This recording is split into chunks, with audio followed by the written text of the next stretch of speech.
Live from New York, this is the Harvey Hour. My name is Nathan Harvey, and as always, I'm joined alongside my dad, Stephen Harvey. How you doing today on this Friday evening? We got Celtics on tonight after a bad Game 1 loss. We'll get into that basically immediately, but how are you doing on this evening? I'm happy it's Friday, as always. Yeah, okay. And happy to be here. I'm sorry I couldn't make it on Monday night, but it's good to be back. Yeah, it is good to be back. Love the Harvey Hour. Glad to have you back on the show.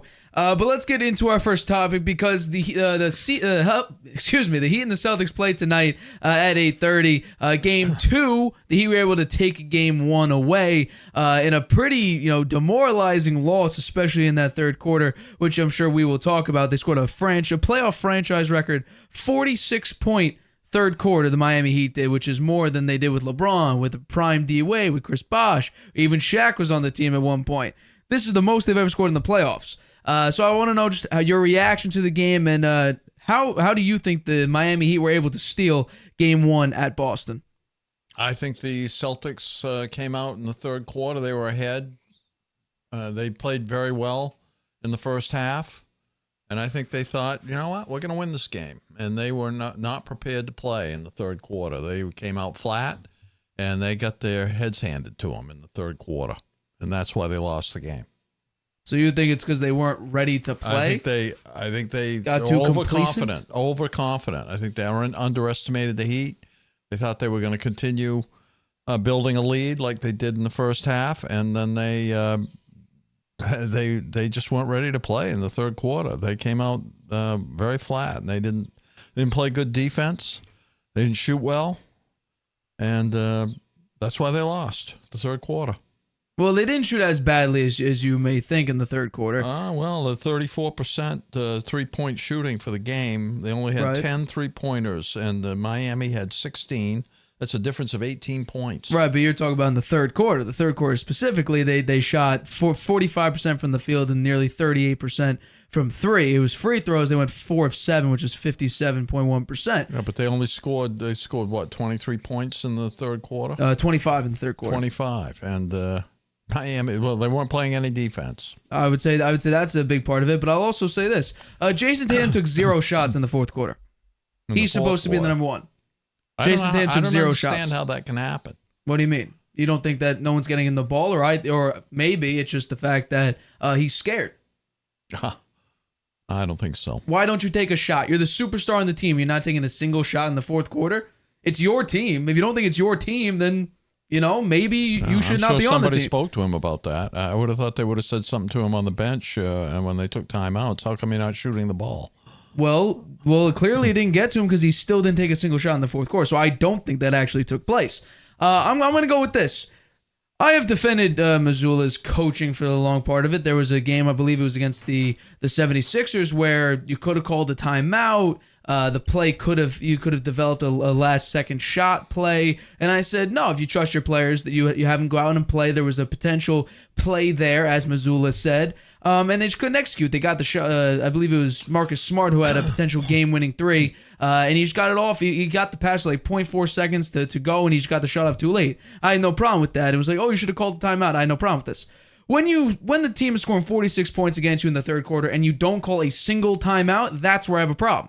Because coming into the fourth quarter, the Celtics were pretty hot shooting wise, and then you had Eric Spoelstra immediately start calling timeouts to sort of ease it down, cool down the game, and that's what Missoula didn't do in the third quarter. That's what I have a problem with. I don't care about a last second play. I trust my players; they're smart enough to do that. But when you're getting crushed by 46 points and you only score 25, you shoot okay, but it's your defense that's the problem. You need to slow down the heat and cool down the heat. And you don't call a timeout, that's what I have a problem with. And I also have a problem with the fact, like I said, Jason Tatum is the number one player on that team, and you don't take a single shot. This is why I don't call him a superstar. He has highs and he has lows, and his lows are very, very low, and his highs are very, very high. Now, he did have 30 points in this game. I will say that. But it was mainly free throws. More than a third of his points came from free throws. So he was actually putting in some work, at least getting fouled. It's just when you had that killer instinct, superstars are generally very, very consistent. You know what you're getting day in and day out from superstars. And with Jason Tatum, you don't know what you're getting. It's a little bit less severe than Anthony Davis. When you go into a Laker game, you really have no idea what Anthony Davis is going to give you. And you know what? Generally, he's okay to very good, except he has some very, very bad duds sometimes when you don't know. In this game, he did have 30 points. That'd be great. 30 points. You had 7 rebounds. You shot first of all, you took 3 threes. Jason Tatum's confidence comes from he doesn't care who's in front of him. He's going to shoot over you no matter what. So I have a problem with Jason Tatum. Now, it's a 30-point game. You're bashing on for a 30-point game? I will, because when your team needed you, you were not there. You had Jaylen Brown shoot 7 shots. Why couldn't you take 2 or 3 of those shots and, make it somewhat interesting? All your points came from free throws. 6 of your points that you had in the fourth quarter came from free throws. So I have a problem with that. Jason Tatum, doesn't have that killer instinct, and that's why right now I still don't proclaim him as a superstar. He's not consistent. He doesn't have the killer will. Look at Jimmy Butler. Jimmy Butler took over this game. Now, it wasn't like game 5 where he nearly had a triple-double and it was basically negated because his team couldn't perform. This one, he dropped 35 points, 7 assists, and 5 rebounds. He also had 6 steals, so his defense was on point. He was being a great distributor of the basketball, and he was the high scorer of the entire game. And there's another thing. Where's Grant Williams? He was your savior in Game 7 against the Bucks last year. Now he's not really getting any playing time. Instead, you put Peyton Pritchard to guard Jimmy Butler. That makes no sense to me. And Missoula actually got asked that in the post-game conference. This is what he said. We have a plan to use the depth that we need in order to give us the lineups that we think can really help us. I thought Peyton gave us an opportunity with his shooting, with his playmaking, his pick-and-roll defense. Grant is always going to be ready, and we've built a lot of versatility and depth in our lineup where we can go a lot of different ways. We trust that anybody that we call in will be ready. Well, I hate to break it to you, Joe Missoula. Did you look at Peyton Pritchard? He shot 0 of 2, and he only had 1 assist. That was his entire stat line. So I hate to break it to you. His shooting ability was a big fat 0. So it didn't really help you. So, and Grant Williams, I can't remember the last time Grant Williams played at least significant minutes. There was I had his game log here. I think the last significant minutes he played, which I'm considering 25 minutes or more, he was a plus 22, and you absolutely blew out the Sixers. So I don't know what you're doing. The strategy makes no sense. This one I'm putting on the head coach, and I'm also putting on Jason Tatum. I'm giving him probably 50-50 blame. Bad idea not calling a single timeout in the third quarter. The fourth quarter, I don't know what you're doing. Jason Tatum not taking a shot. All on this just bad playing for the Celtics. It's like they don't care. They don't want to put in the effort whatsoever. And, it's embarrassing. One thing, additional thing I'd comment on, the defense that the Celtics used and the lineup they used to start the game is exactly what they used last year in the finals against the conference finals against the Heat. It's Udoka's defense. It's not Mazzulla's. They've gone back to the big three up front to start the game, and I think Miami was ready for that. Whereas Philadelphia, when they switched to that in Game 6, Philadelphia didn't know what to do. Actually, Game 7, right? They switched Game to it 6 and 7. 6 and 7. The Celtics won both those games, and I don't think Philadelphia was ready for it. But the Heat, they're ready for it, and they adjusted to it well. Yeah, I just think it's lack of effort on the Celtics side. And Robert Williams even said, we can't keep betting on ourselves, backed against the wall. And I agree. You keep losing game one at home, and at some point, the Heat are incredible in this postseason. And honestly, right now they're 9-point underdogs. They were 8.5 in game one. Now they're 9-point underdogs. What are the Celtics going to do? Am I going to pick the Heat +9 but have the Celtics barely win? Maybe I will. But the fact that they just went into your house, into the Celtics' house, and just said, this is our game, I hate to break it to you, and just take over the game, especially in that third quarter, honestly, it's embarrassing. And the fact that the odds makers are saying, the Celtics will rebound, I'm not sure I trust that -9 for the Celtics tonight. I think the Heat are underrated. I didn't think they'd get this far. Well, after that play-in game, I don't think anybody did. I know, the play-in game, they lost that badly to Atlanta. And then they have injuries, right? Tyler Hero's not playing. Oladipo's not playing. They've gone so deep in their bench, Duncan Robinson's out there playing. So I would say they're underrated and they're dangerous. Because you look at Kyle Lowry, he had a lousy season, but he's played well in the playoffs. He played well the other night. Don't say that. 15. He didn't have a lousy season. I think he had a very good season, not compared to what normally has played. Well, how are you what are you basing that off of? I saw him as one of the better point guards in the league. It's been a while since he was a top tier point guard. When he played for the Raptors. That's right. He was a 4 years ago now? force to be reckoned with. I'm saying that. I mean, for the most part, yes, I would agree. But you had a lot of playmakers on those Raptors teams. He's not a starter anymore.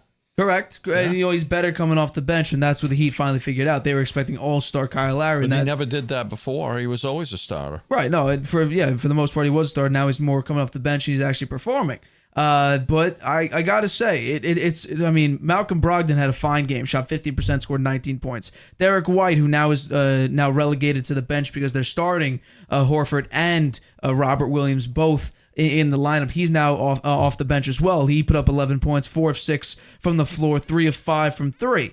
It doesn't make sense how you're playing, Peyton Pritchard 11 minutes. He's not giving you anything, getting cooked by Jimmy Butler, and you still keep him in and don't even decide, let me go to the guy who saved the Celtics season last season, and, you don't even put him in. To me, that makes no sense. I don't understand what they're doing here. You talk about offense. Grant Williams is the better shooter. He's the better player. And you know what? Size-wise, at least, Grant Williams is taller than Peyton Pritchard. Peyton Pritchard's very, very small. You're going to put him up against like a 6'7" Jimmy Butler? To me, that makes no sense. That's a bad coaching move. I've defended Mazzulla, and this one's just bad. Jason Tatum, again, no killer will. I don't understand it myself. The Celtics better come out here hot because guess what? They start off really well. They start off winning. What was it at halftime? They were up by, I don't have the number in front of me at halftime.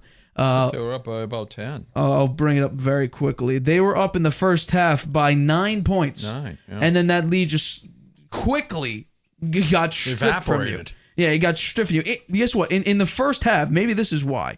In the first half, you dominated the paint. Points in the paint. The Heat had 16. You had 40. You shot 20 of 30 from inside. The Heat shot 8 of 16. So the fact that you were dominating the paint means one thing. You moved off it because you only took, you took 11 more. You made 11 more twos after that. 11 more within the paint. No, they got beat by partly all Took the reasons 17 that more you twos. said, but also the 3-point shooting. Second chance They points had, again. They dominated 34%, 10 of 29. in the first half. The Celtics with second chance points 2-11 in favor of the Celtics. Oh no, they were just a dominant team, and then in the second half they just fell apart again. That's up to coaching. The 46-point third quarter, and you don't call a single timeout. That is bad. That is very bad. Now they're going into game 2. What's expected of them? Are they going to come out with a fiery passion? Because, generally Jason Tatum, when he has a sub 20-point game, he comes out the next game on fire. Was this his on fire game? If this was his on fire game, what do we expect now? Will he go back to sub 20 and they'll lose this game, go down 2-0? I think there's a serious shot at that. What version of Jason Tatum are we getting? We say, what version of James Harden? What version of Anthony Davis? The question is, what version of Jason Tatum are we going to get? Yeah, I think you'll get a good version tonight. I think they win. I would hope they win. I didn't think I picked I think I picked Celtics in 6, if I'm not mistaken. I don't know if I actually put a number on it officially, but I guess I will Celtics in 6, and I don't feel great about this right now. The Heat, the entire playoffs, minus that playing game, because that playing game made absolutely no sense. You got dominated on every single aspect of the game. The Heat just want it more. You saw it against the Knicks. The Knicks are like, Julius Randle goes, maybe they just want it more. Yeah, well, turns out they did. And then you go up against the Bucks. The Bucks, they just took over the game. I think they're well coached and they play well together. They have a chemistry. They have arguably the greatest coach right now in Eric Spoelstra. In the playoffs, at least, I think they have the best coach out of anyone left. I don't think Mike Malone or Darvin Ham or Joe Mazzulla, are compared. Now, they're nowhere near compared to Eric Spoelstra and his credibility. So the Heat have the best coach. They do not have the better lineup. They have the more consistent number one. I think Jimmy Butler's a more consistent one than Jason Tatum is. But, all in all, talent-wise, I think Jason Tatum has more assets to his game. The Heat also have Pat Riley in the stands watching the game, too. I'm sure they consult he and Spoelstra after each of these games. He may have some input as well. Well, I would say leave it up to the head coach. Head coach, I think, knows more about game plan and strategy than an owner or a GM. No, Pat Riley, long history as a coach. Unless, it's like, what's his face? Larry Bird, anyone like that. Pat Riley, I think, is very knowledgeable. I mean, look at the team he formed. Look at the team he has under him. I mean, he put all these pieces together. Pat Riley's one of the top minds in basketball over the past 25 years. I could probably. I mean, you have a bunch of undrafted players making noise too. 40 years, right? He was the coach of the Lakers when they had Magic, and the group, they won 3 or 4 championships. Then he went to Miami. They won a championship there. He got the Knicks to the championship, even though they didn't win it. You're saying he was the coach of the Lakers? He was the coach of the Lakers back when Magic. Johnson was with them. Gotcha. Just think about what Eric Spoelstra and this entire Heat team have been able to do. They got, I believe, if I'm not mistaken, they have 4 undrafted players putting in big, significant minutes. I think Duncan Robinson, Caleb Martin, Gabe Vincent, and Max Strus are all undrafted. There are huge aspects to this team, and they're putting in efficient minutes, scoring efficient points, and absolutely dominating in the effort department. That's what the Celtics need to do, put in more effort. And, Jason Tatum, he tries, but, a lot of the time, at least recently, actually, we've seen this over a number of years now. He has ups, he has downs. It's nowhere near as a consistent plateau of performances. Jaylen Brown in this game, again, another 22-point. He had more rebounds, but 22 points, 9 rebounds, 5 assists. That's generally, I would give maybe 3 or 4 less rebounds than in this game, but that's what he gives you. 23, 24 points a game, 5 or 6 rebounds, 5 or 6 assists. That's Jaylen Brown. That's the definition of Jaylen Brown. Jason Tatum, it's 40-point game, 20-point game, 35-point game, 15-point game, all shooting maybe 33%, 40%, 23%. And you have no idea what you're getting. It's not as drastic and it's not as, detrimental to your team as maybe Anthony Davis, where you're going and saying, or James Harden. James Harden as well. I don't know what the hell I'm getting. It's more so, will he be, at least serviceable? I think that's the big question with Jason Tatum. I'm not putting him as a superstar. He's not a superstar. He's very, very talented, but he's not a superstar in my mind. I think in a lot of people's minds, we see day in and day out in the playoffs, 100 turnovers last season. He was in the top 4 in the MVP voting. He was because he had a great regular season. I think he averaged over 30 points a game. Oh, and no Celtics ever done that before. Being top 4 in MVP voting? No, the 30 points a game. Yeah. No, what he's done is very, very great. That's pretty consistent. 30 points a game. average 30 points a game for the year. You tell me how consistent he's been in these playoffs. 2 years in a row. I'm not talking the playoffs. I'm talking the regular season. Yeah, but playoffs season. is when it matters. But everyone knows that nobody tries in the regular season. He's had a better playoffs this year than he did last year. Has he? Yeah, last year he had over 100 turnovers. This year he's doing much better in that stat. I don't know if that's great just to classify less turnovers as being better or the same. Because I think shooting wise and his impact on the game, it's been the same if not worse. Because he's almost cost his team a number of games. Well, he won it for the seventh game against Philadelphia. He was the star. Correct. He had 51 points. 51 points, yeah. In an absolute blowout. I could say that. Absolutely. But what about, he went, 0 of 13 to start the first half or whatever, 1 of 13 in, was it game 6? Game 6, but he was the star in the fourth quarter. But he almost cost his team the game. They wound up winning. For 3.5 quarters. For 3.5 quarters, he was the reason why they were losing. And honestly, they were up they're up for a number of minutes in that game. So I don't know. I'm nervous about tonight's game. I'm going to take the Celtics, though. I think it's disrespectful to say that the Heat are 9-point underdogs after they just came into Boston and beat them by 7 points. I personally think that's unfair to the Heat. I think they deserve more respect. The Heat has done what they needed to do. They took the home court advantage away. Yeah. I think it's important, and we will see just how good the Heat are tonight and if the Celtics can rebound from this embarrassing Game 1 loss. Let's get into our next topic. So it looks like the Lakers may be in a bit of trouble. The Denver Nuggets have gone up 2-0. They remain undefeated at home in these playoffs.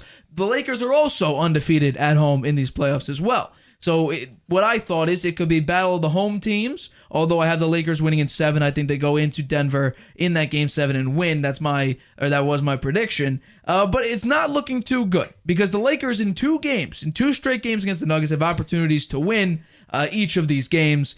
Jamal Murray decided to go back to the bubble. Jamal Murray scored 23 in the fourth quarter and keep the Nuggets undefeated at home and take a 2-0 series lead. So I want to know, how did Jamal Murray and the Denver Nuggets, how were they able to take game 2 at home and go up 2-0 against the Los Angeles Lakers? Well, they were plus 18 in three-point shooting, and LeBron was 0 for 6. And I don't think he's hit a three-point shot in like 4 or 5 games now.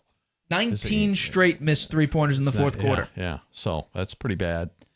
So, I think that the three-point shooting, that was the difference. Plus 18 for the Nuggets. That made all the difference. And then Jokic, you talk about consistency, man. That guy is very consistent. Hit 17 rebounds, 23 points, 12 assists. He averages a triple-double. He's an amazing player. And they haven't found an answer for him, the Lakers. And on the Lakers side, you got LeBron, 22 points. Anthony Davis, 18 points. Reeves, 22 points. Hachimura, 21 points. They had pretty balanced scoring, but they couldn't hit the three-point shots. 26% from the three-point range. And it was LeBron who was 0 for 6. That was the difference in the game. I think in large part, if LeBron shooting 0 of 19 for his last in the fourth quarter, I think the only threes made in the fourth quarter was game 1 against Memphis, if I'm not mistaken. You missed 19 straight fourth quarter threes. That's a problem. One other point I'd make: the rebounding as well. Where's Anthony? Well, Anthony Davis had 14 rebounds. So you can't criticize him for that. But they still got out rebounded by 9. Right. Jokic with 17 and Murray with 10. Yeah. It's big. Absolutely, it is big. Although I won't say it's a solution, at least it could be a little bit of a problem. They didn't know who to put on Jokic, and it's hard to put Anthony Davis on Jokic because you want him on both ends. If you put Anthony Davis on Jokic and then expect him to score 30 points along with 20 rebounds, that ain't going to cut it. He's going to be gassed by the third quarter.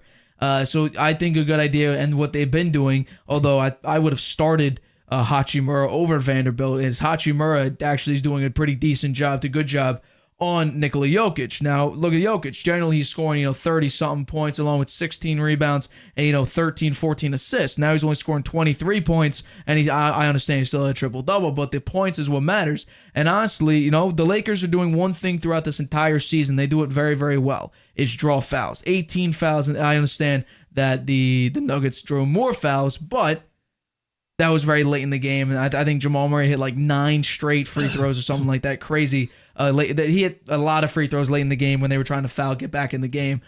So for the most part, I would say the Lakers actually won the drawing fouls competition. But here's what's interesting. I'm not going to put this on the fact that LeBron and AD combined for 40 points when they should combine for more. Because I just think this is simply on the surrounding players, and Austin Reeves I'm not going to include in this. Austin Reeves had, a phenomenal game throughout these entire playoffs. He's had a phenomenal playoff run. For an undrafted guy coming in and, putting in efficient minutes, I would say he has the trust of LeBron James, which I think is pretty hard to do, especially if LeBron's considered, arguably, at least in my mind he is, but arguably the greatest player of all time. To have that trust is important. I'm putting on a guy that should be performing better than he is, and that's D'Angelo Russell. He was supposed to be your third or fourth scoring option, whether or not you want to put him ahead or behind Austin Reeves. He put up 10 points in this game, 1 of 5 from 3. That ain't going to cut it. You need D'Angelo Russell to score at least close to 20 points, and he just couldn't do it. The Lakers threw away several opportunities in this game. LeBron, he missed the open layup. He tried to do some fancy dunk and lost the ball. It was a complete mess. And I guess technically it's the last. Yeah, it was the last Lakers possession. LeBron got it stripped. If you made a 3 that would cut the lead to 2, you at least had a chance. I know it's very, very unlikely with 9 seconds left in the game, but there is a chance that could happen. I've seen crazier things. You had, I think Tracy McGrady scored 11 points in 33 seconds. Stuff like that happens. Crazy stuff like that happens.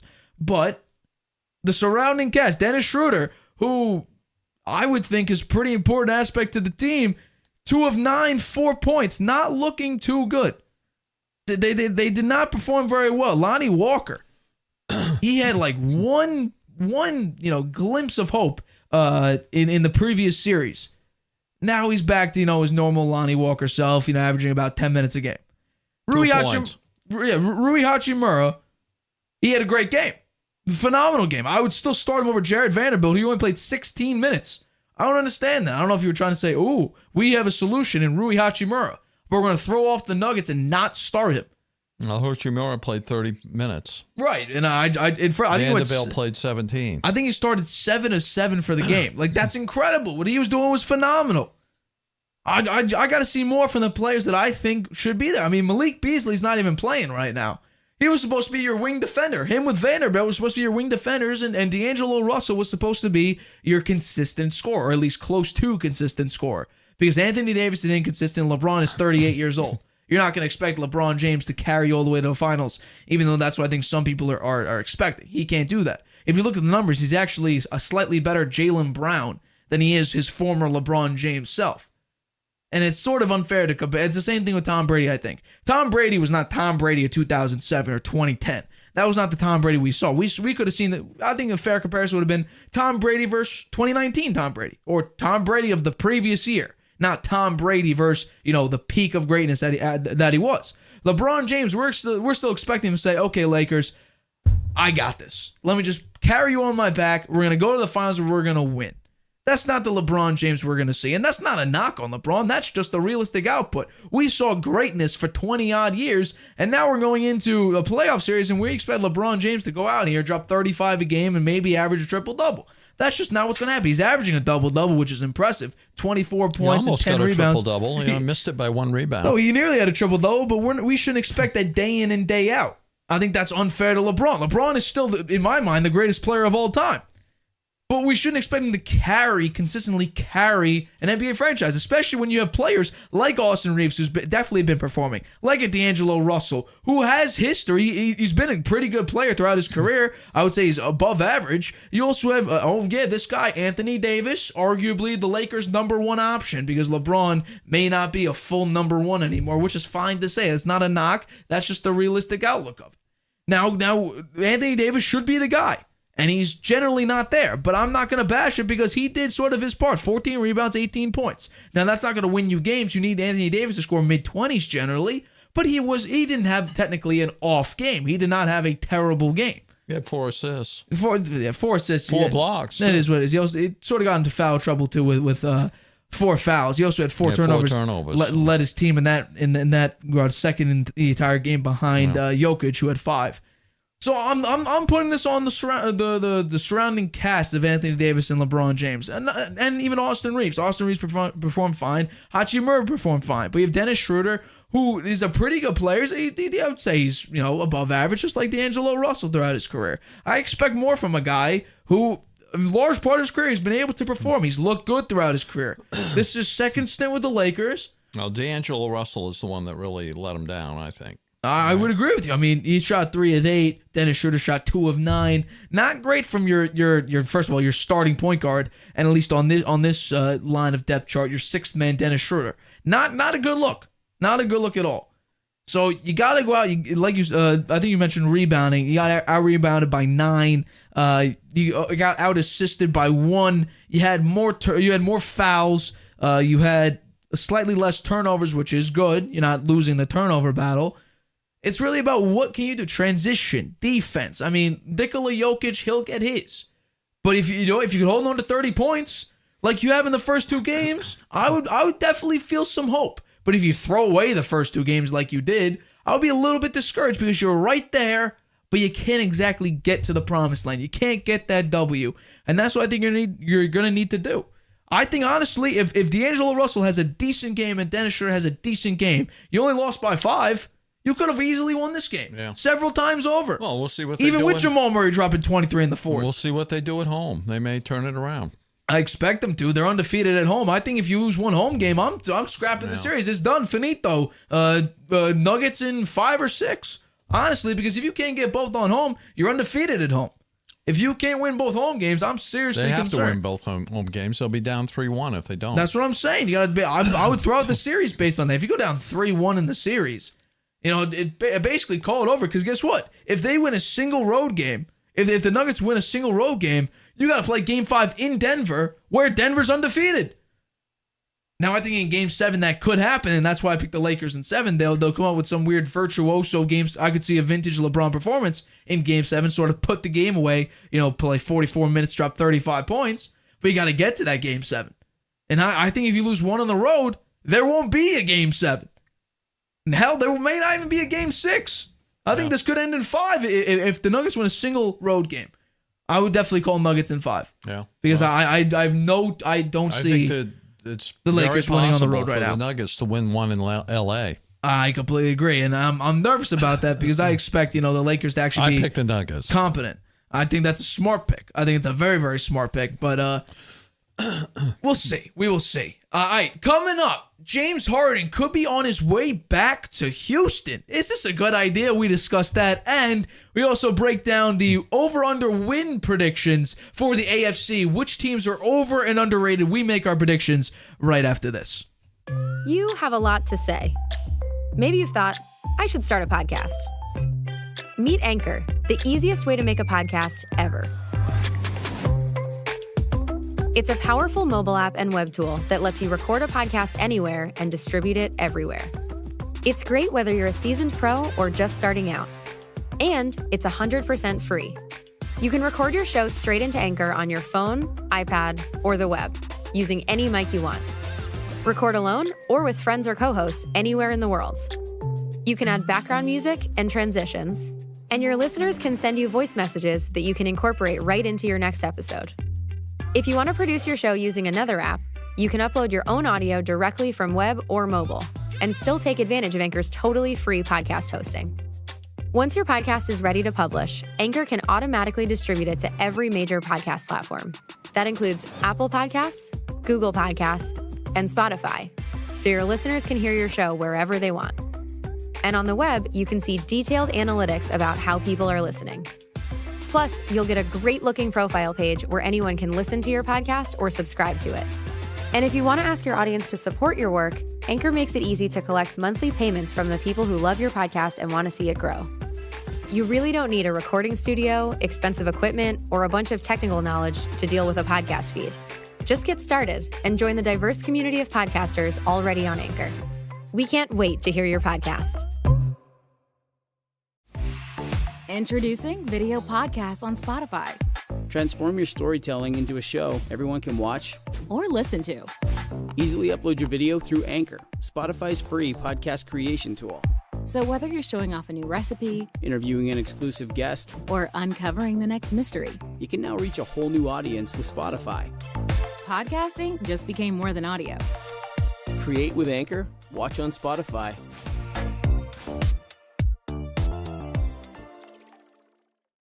Welcome back to the Harvey Hour. My name's Nathan Harvey, and as always, I'm joined alongside my dad, Stephen Harvey. Let's get into our next topic because we are talking about some news, some rumors that broke today and have been actually circulating over the past few months, actually, which is pretty crazy. There was a report out today that says that James Harden is very interested in rejoining the Houston Rockets and could join them as soon as this summer, which is pretty strange, I would say, to say the least. Now, I believe he did or is definitely planning on opting out of his player option that he has with the Sixers, and that would make him a free agent for anyone to sign. Now, he likes Houston. Could it be because he likes the team? Is the team in prime position? Nah.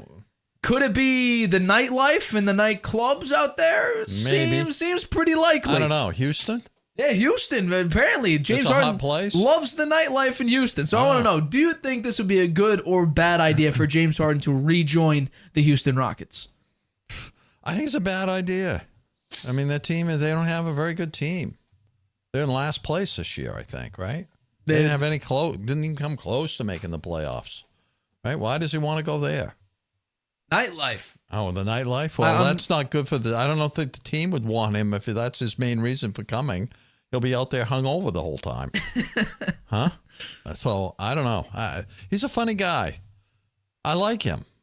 You know, he does some nice things. In one of the games there was a guy that was crippled, and he was in a wheelchair, and James Harden dedicated his game to him, and at the end of the game, they won. He had a fantastic game. It was against the Celtics, and he signed his shoes and gave it to the guy. He's a good guy. I think he's a good guy.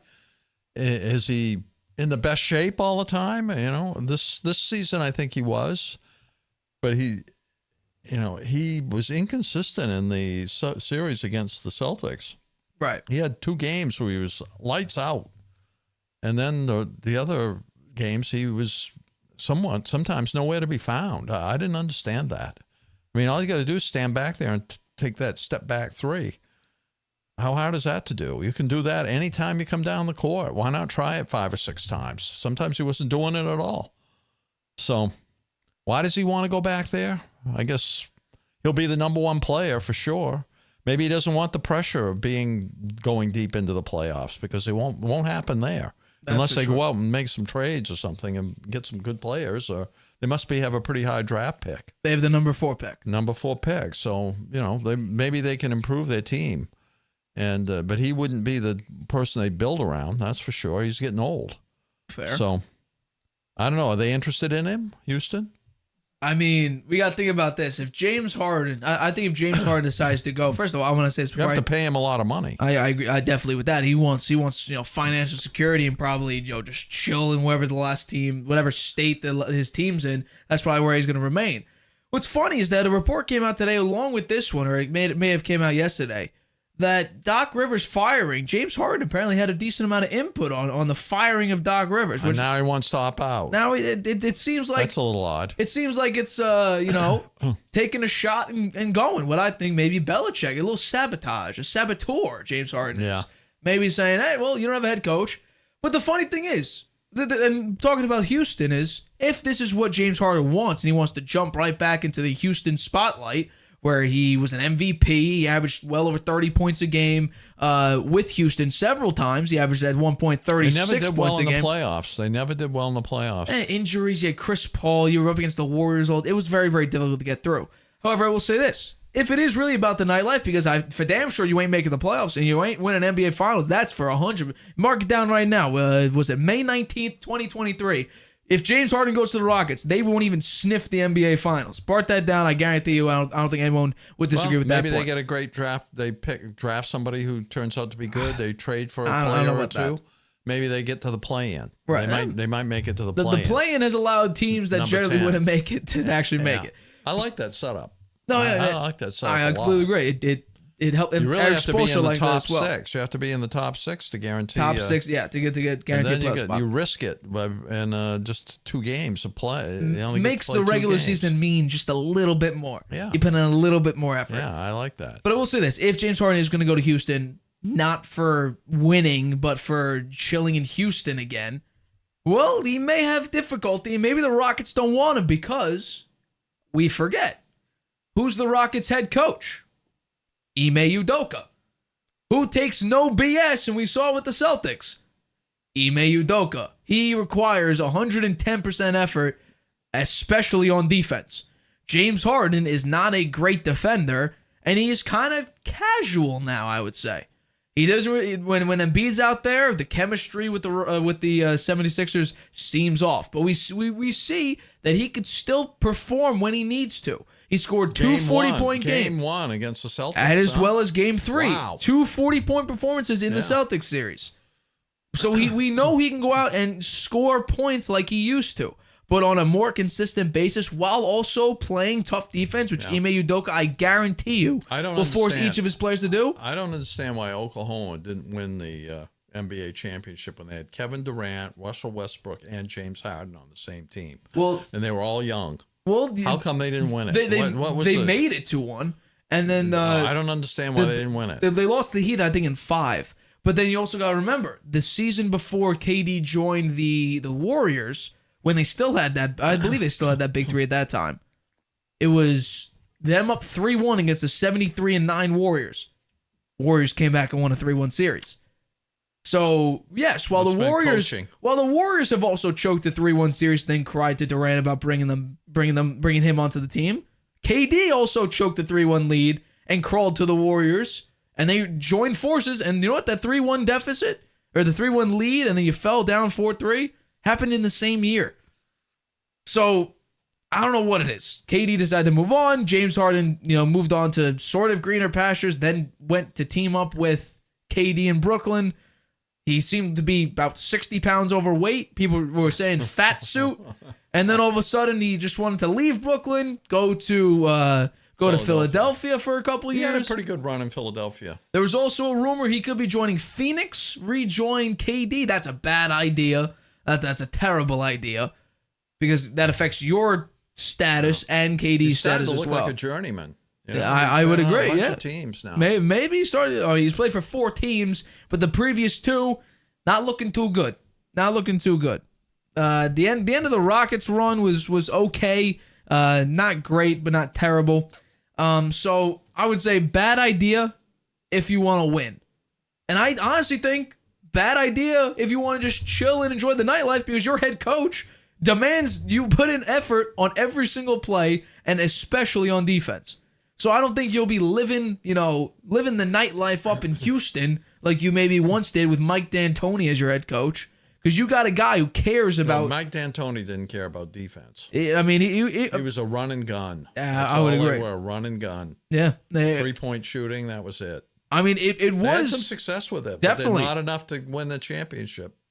Hard to go through the Warriors with the squad they had, but. Yeah.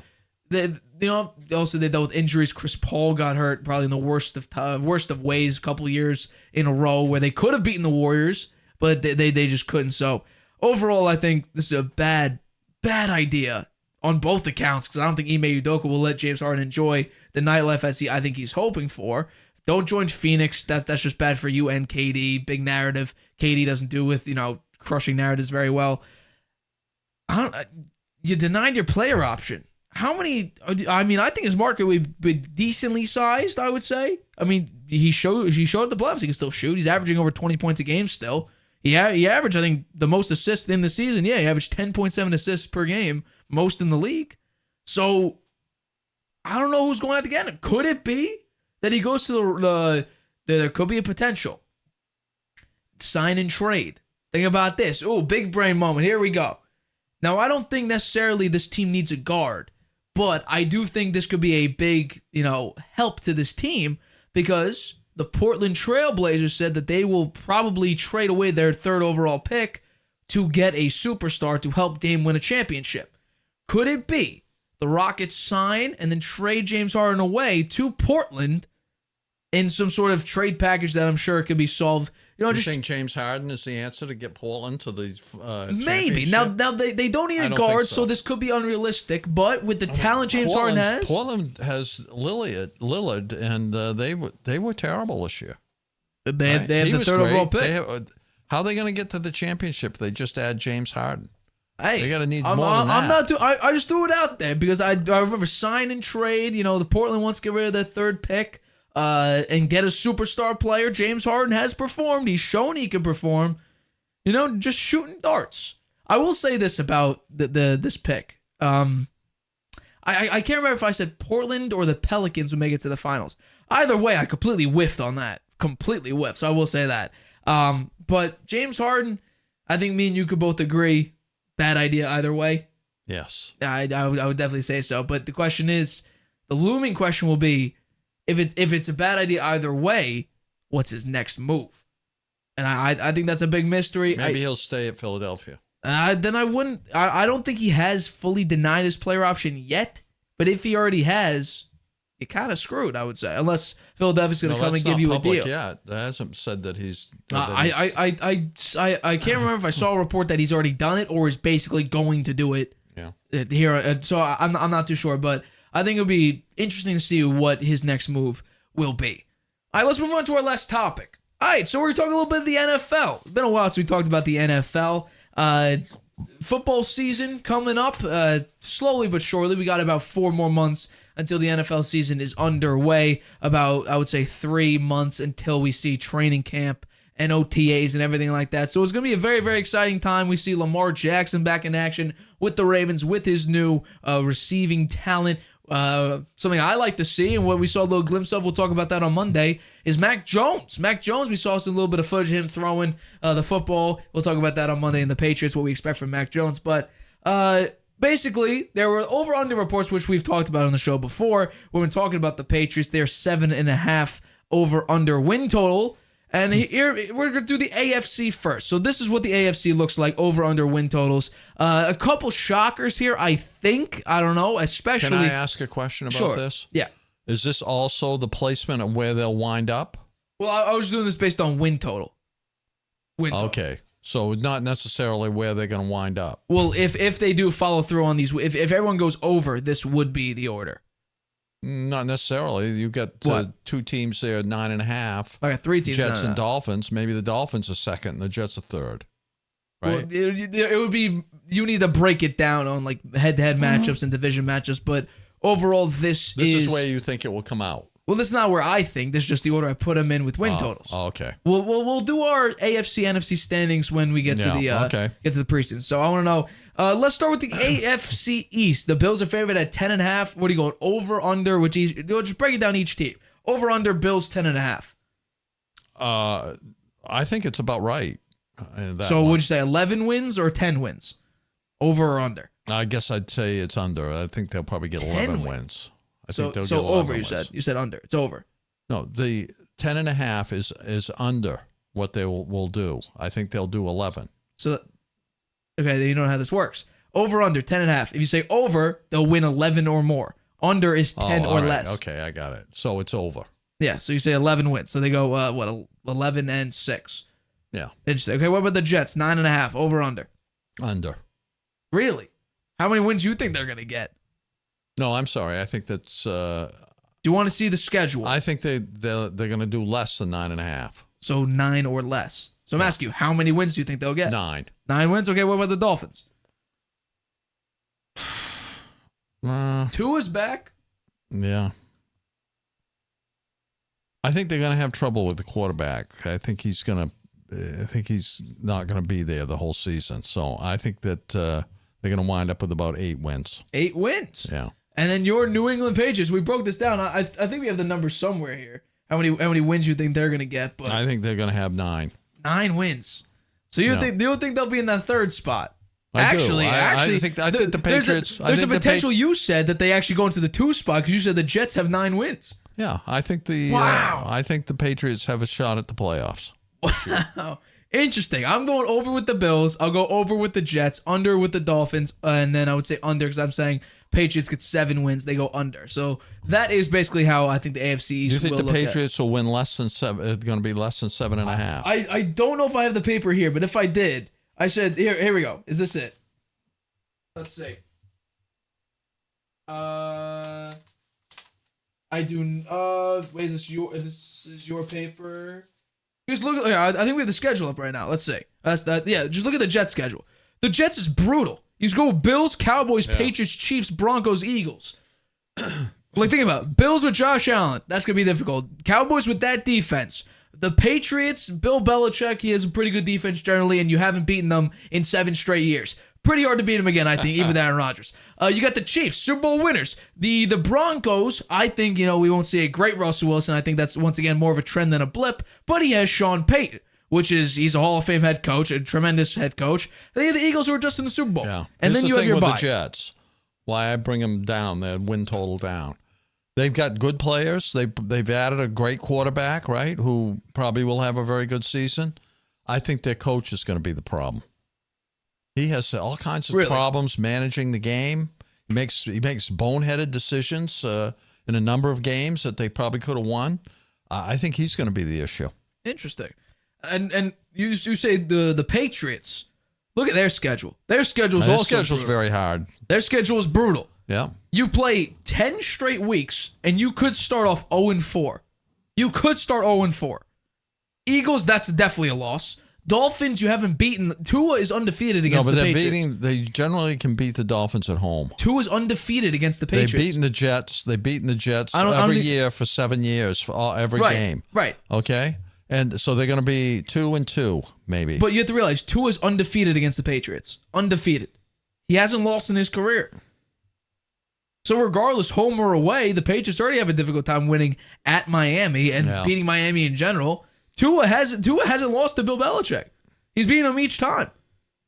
The Cowboys have a tremendous defense, and the Jets, I wonder how the Eagles are going to be as good as last year, though. I mean, they had quite a few they turned over quite a few players, and their coaching staff got decimated, right? The coaching staff are always hired away by other teams. They have Matt Patricia on their coaching staff this year. Yeah, but he's in the proper role now, so it should be a little bit better. Yeah. The Patriots have a brutal schedule. You play the Bills. You play the Bills once. You play the Dolphins twice. I still think there's 9 wins in there.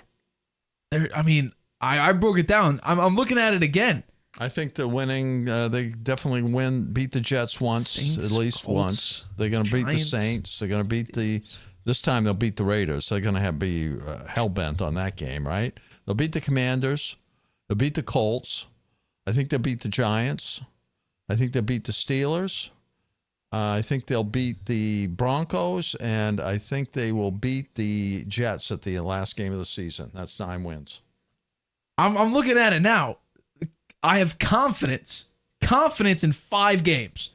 5 games. I have confidence in the Saints, Commanders, Colts, Giants, and Chargers. Oh, sorry, not Chargers. Steelers. Those are the only games I have confidence in. The Steelers could be a very good team this coming year. They can. And then the Chargers are an iffy because Herbert, for some reason, doesn't play well against Bill Belichick. At the Steelers. So, I still think talent-wise. You know what? They may win that game. If they do, that's 10 wins for me. I think they get 10 I'm saying, though, I've slightly more confidence in them being the Steelers than the Chargers because even though Herbert's been iffy, I still think, if you go down the list. Belichick outcoaches their coach. Brandon Staley's just an idiot. Let's be real. Brandon Staley's just an idiot. Yeah. Let's get back on track, though. AFC North, Bengals. Okay, so did you do yours? Yeah. I say Bills more, but Bills higher. I would say they win 11 or 12 games. Jets, I think, are going to win 10 games.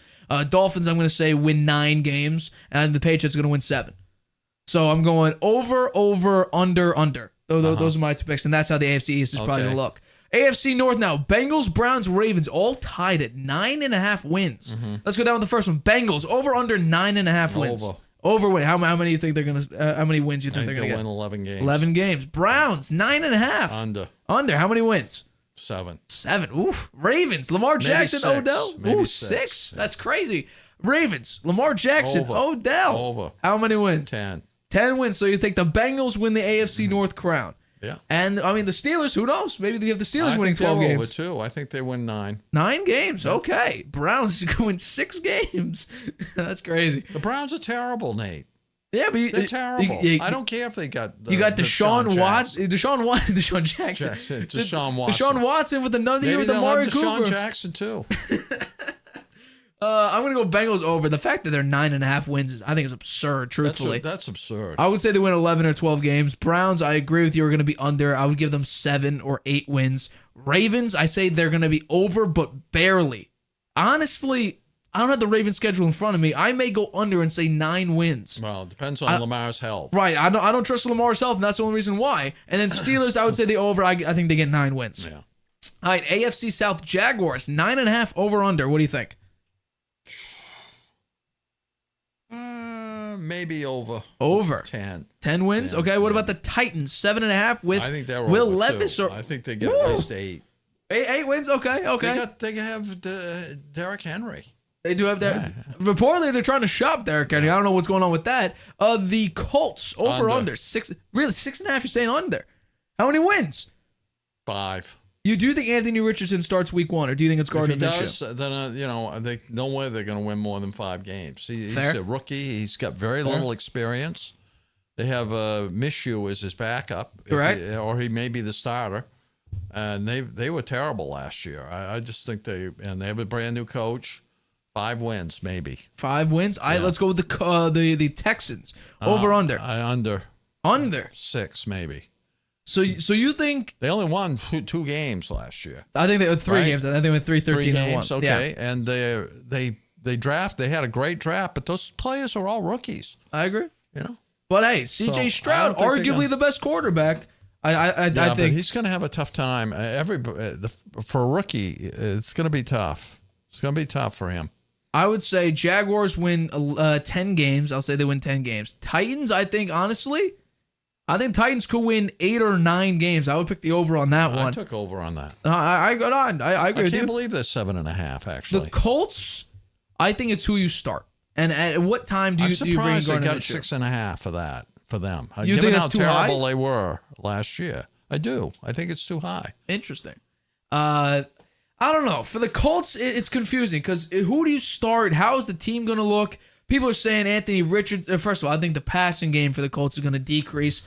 Not drastically because it wasn't all that good last year, but I do think it will decrease because Anthony Richardson, people are saying he's more talented or a passer. He hasn't than Will played Levis. enough football. I agree with you. No, He's a lot like Trey Lance. Yeah, no, It's the I same agree. Deal. And honestly, it's not the same comp, but it's close. How's he going to feel going out there in an NFL game when he hardly played in college? Right. And he didn't perform that great in college. Yeah. It's statistics wise, he wasn't all that good. It's another gamble. They're gambling, and I think they should have taken Levitz. The Colts should have taken him instead. No, I agree with you. We each had him at number 4. And then I think, so I would pick the under. I would say they win 6 games. And then the Texans, I think, are going to be a surprise team. They could win 7, maybe 8 if they get a lucky come win. on, Nate. I'm going No over. way. I'm going over 7, and if they win a lucky game, 8 wins. No, they must 7. have you must. Have you looked at their schedule? It must be really easy if you're saying that, right? I just think Are C.J. they playing Stroud, a couple of college teams too? Hey, you know what's crazy? Before we jump into the AFC West, I know we'll do it after. I'll say what I want to say afterwards. I think it's interesting what the NFL should maybe do that other sports actually do. Let's go with the AFC West. Chiefs, the biggest over-under win total in the AFC at 11.5. What do you say for them? Over. So you 12. say 12 wins. Interesting. Chargers, 9.5 over-under. Made the playoffs last year. I think they're under. 9. 9 wins. That's crazy. Yeah. All right, Broncos, 8.5. I think they're under. Under as 8. well. 8 wins. And then the Raiders, 7.5 with Over. Woo! I think they win 8. 8 games. Yeah. So here you go. Tiebreaker. Who moves on? Broncos or Raiders? Who gets that number 3 spot in the AFC West? Broncos. Broncos get the number 3. Okay, fair. I'm going under with the Chiefs. I think they win 11 games. For some reason, I just think, the Chiefs, I looked at their schedule briefly. They got a rough schedule before they get a break. They should have it. They won the Super Bowl last year. No, and I think just based on what they got going, your number 1 receiver very well could be Kadarius Toney, is he a number one? I have no idea. He can't stay healthy, that guy. Can't stay healthy, I agree. So I'm not too sure. They end the year pretty brutally. Honestly, midway through the year, it gets pretty brutal. You got the Vikings, They may pick Broncos. up a receiver. They may pick up somebody before the season starts. Hey, they might get Deshaun Jackson. Who knows?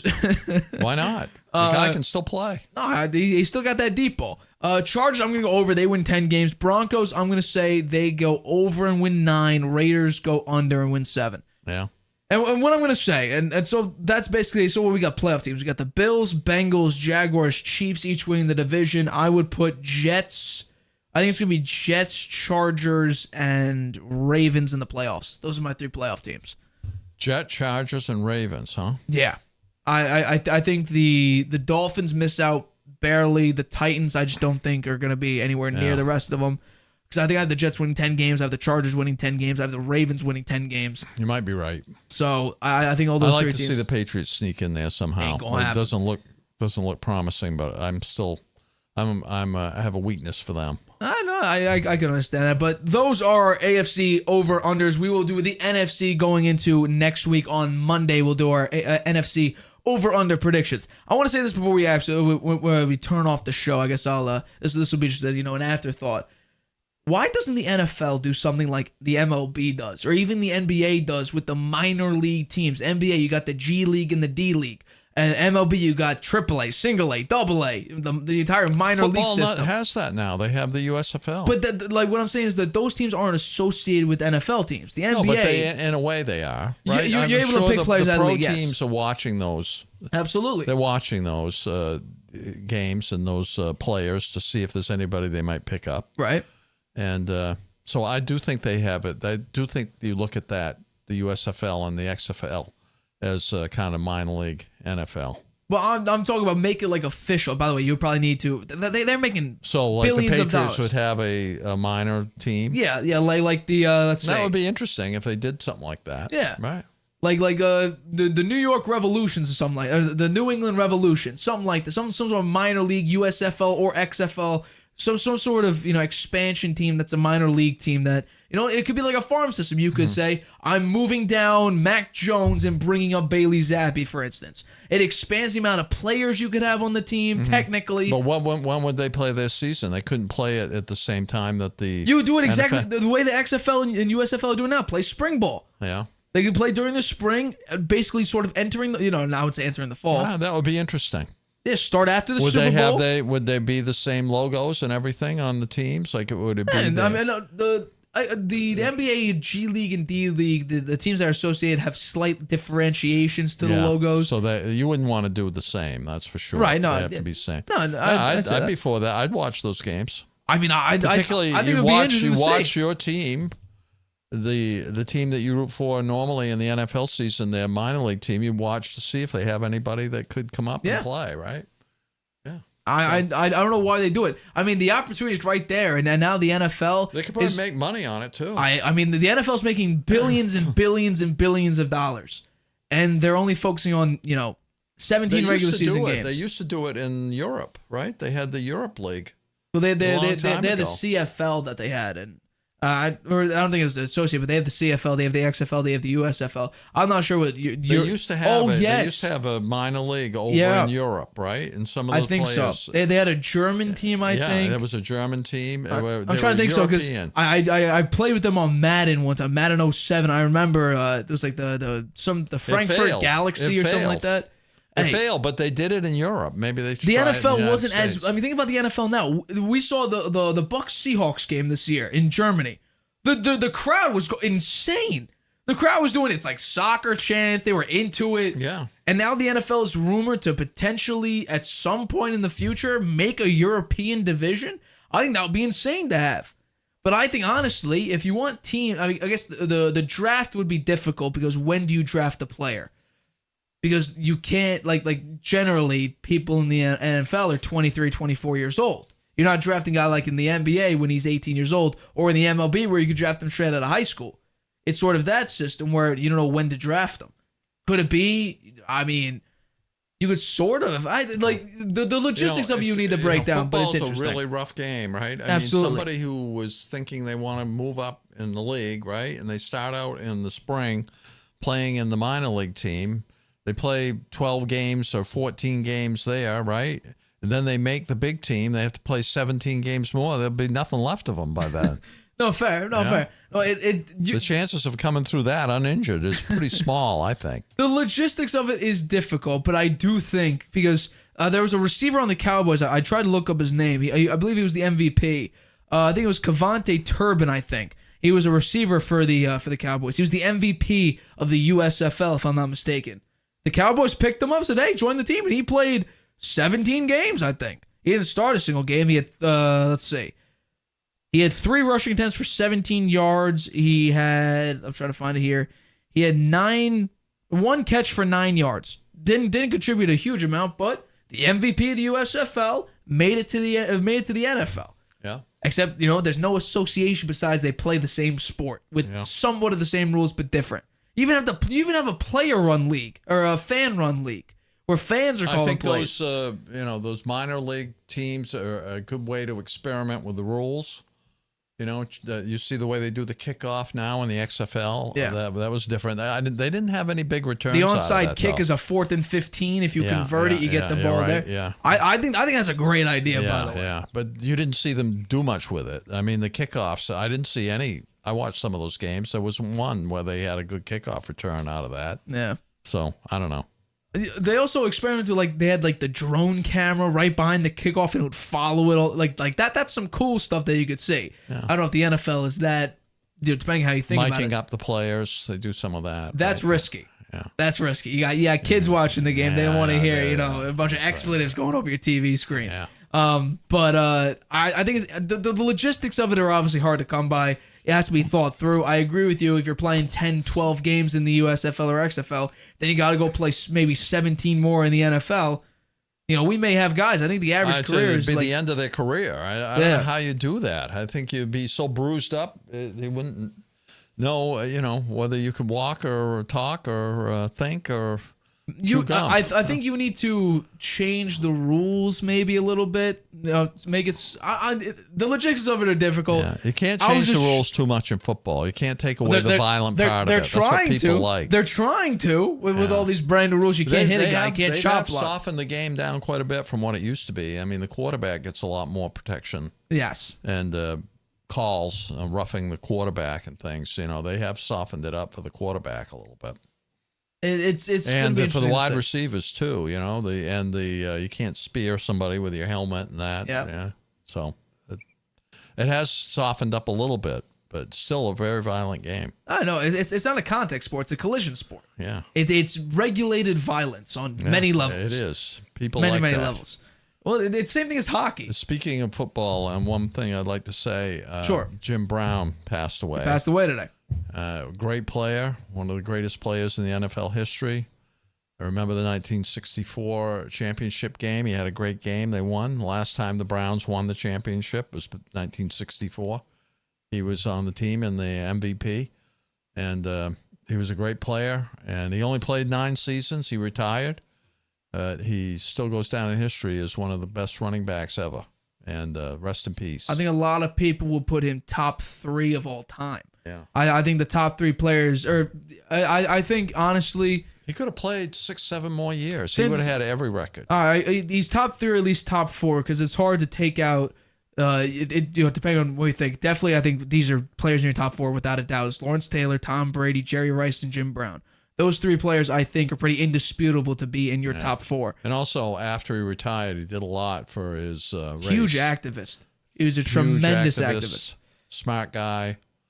Really. He was also, I believe he was an actor as well. He acted. Yeah, he was an actor for a while. Yeah. He has some movies. So, rest in peace. Absolutely. Phenomenal. I'm looking at it right now. He had 2 seasons out of the 9. One of which he only was 4 yards away, but 2 seasons where he was under 1,000 yards. Hell, even under, that's crazy. He didn't have like a 1,000-yard or 1,100-yard season. He had one 1,200-yard season, but everything was 1,200 or above outside of those 2 sub 1,000. Yeah. He had an 1,800-yard season. He had two 1,500-yard seasons, 2 1,400-yard seasons. I mean, the guy was incredible. He's probably the best running back. Him and Walter Payton, you can go back and forth. Barry Sanders is also on that list as well. Emmett Smith.